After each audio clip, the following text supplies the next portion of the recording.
এইখানে কার অনুমতি নিয়ে আস্তানা বানাইছো? এই কথাটার জবাব দাও আগে। না মানে কথা হচ্ছে কি, এই জায়গার যে মালিক, কথাটা তার কাছে জিজ্ঞেস করলি পরে ভালো হয় না? তোমা করে জিজ্ঞেস করছি, তোমরা আর উত্তর দাও, সমস্যা কি? না সমস্যা তো কিছু না, কিন্তু এই গ্রামের মধ্যে আমরা যা করি, আমরা যা কিছু ঘটাই, এইসব কিছু কারণে জবাবদিহি দেই না, আর কেউ আমাদের কাছে জবাবদিহি চাওয়ার সাহসও পায় না, বুঝতে পেরেছেন? তাই নাকি?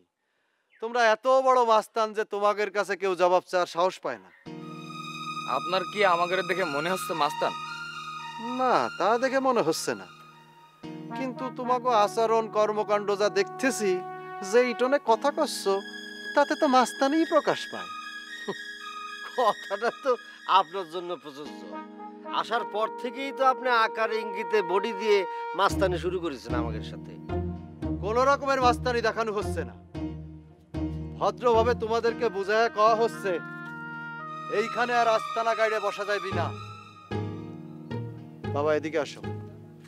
এই জায়গার ভবিষ্যৎ মালিক আইসা গেছে, কোন রামরাজত্ব চলবে না। এখানে মাস্তানি করার কোনো দরকার আছে?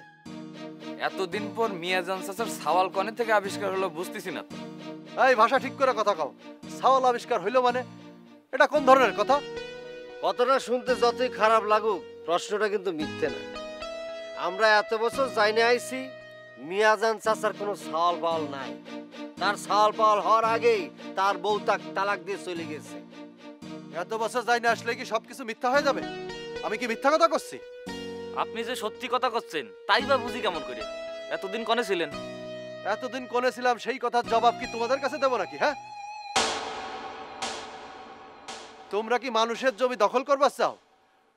এখন মালিক আইসা গেছে, সেই জন্য ভয় হচ্ছে।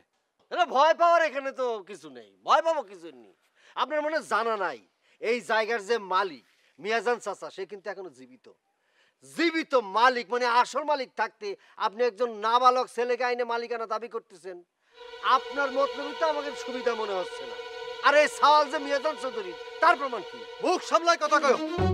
তোমাদের কাছে প্রমাণ দেয়া লাগবে? কোথাকার লাট সাহেব তোমরা? যত বড় মুখ না তত বড় কথা। শেষবারের মতন কয়া যাচ্ছি, তোমাকে যেন এইখানে আর না দেখি, ভালো হবে না কিন্তু। এই চল।